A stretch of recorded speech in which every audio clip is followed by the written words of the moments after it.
What's up, crafty people? It's your boy Travis here from Craf-T Design, bringing you day 7 of the Craf-T Elf 12 Days of Sublimation Series. Alright, so today we are sublimating on coasters, so car coasters and just regular coasters. And if you want to learn how to make these beautiful coasters, then keep watching this easy tutorial. Alright, let's hop into it. Alright, let's talk supplies. So paper wise, I'm using Sublimation paper per usual.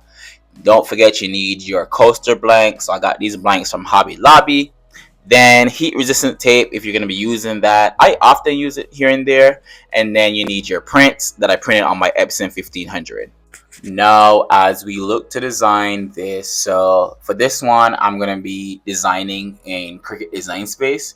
So what I did was I looked at the size of my coaster blanks and then I went and created a circle for it. So for example, let's say my coaster blanks were like 2.8 as circles, right? And the rectangle one maybe like 3.2. I just added on additional inches so that way when I press the photo, there will still be some edges. There will still be some photo like around the edges, but enough to where I can comfortably put the coaster down on top of the photo and it covers the full coaster, or the image is big enough to cover a majority of the coaster that I wanted to do. So that's your first step. All right, make sure that you are creating the size for your blank in whatever software you're using, and I would say add maybe 1 or 2 inches more to your base design so your actual picture, once you size it correctly, can fit onto the blank. And then I change it from black to white just so I can get an idea of how the picture would look against it and how the image itself would look once I press it onto the blank.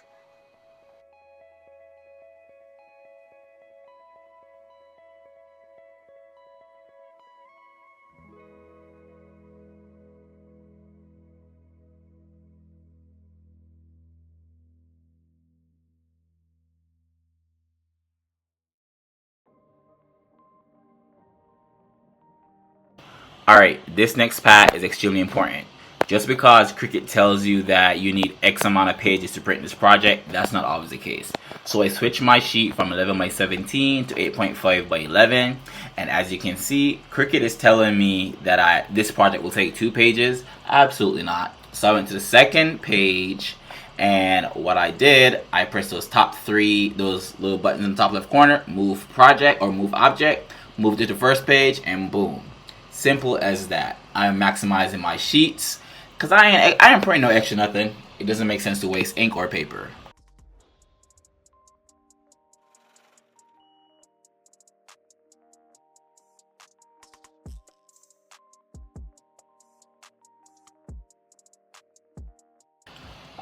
Alright, so as you can see here, I am cutting out the images that I'm going to put on these different blanks because it makes it a lot easier for me. And again, this is just something that I enjoy doing. Feel free to do it or not. The choice is up to you. Alright, so when you're working with different keychain blanks, some of them may have a plastic film on top of it. Please, please, please, please, please do not forget to remove the plastic film. So because these ones are wooden ones, more than likely they would have the plastic film. So here I am quickly removing the plastic film from on top of them. Sometimes they're both sided. Both sides have the plastic film on top of them. So again, just be cautious about the plastic film because you don't want to press your image while the film is on. It will not press. It's not going to be a good press, pretty much. Long story short, it's not going to be a good press. So make sure that you're actually taking the time to check and see if your blanks have the plastic film on top of it. Alright, and then once this is done, you'll see me just taking the paper that I cut off and just lining it up on top of the actual print just to see how it's gonna look once I press it on top of there. So I'm there figuring out which way is the best way, blah blah blah. But yeah, again, this is a technique that I use. If you have a technique that works better for you, then by all means, please continue using it. But if you're trying to find something easier, then by all means, take this into consideration. Alright, now it's time to press our coasters. So I press mine for 360 degrees Fahrenheit for 60 seconds medium pressure. Again, my HTV Run auto heat press does all the work for me. And again, based on the heat press that you are using, your settings might vary. But look at these results. Very crisp, very quality. Alright, like very quality.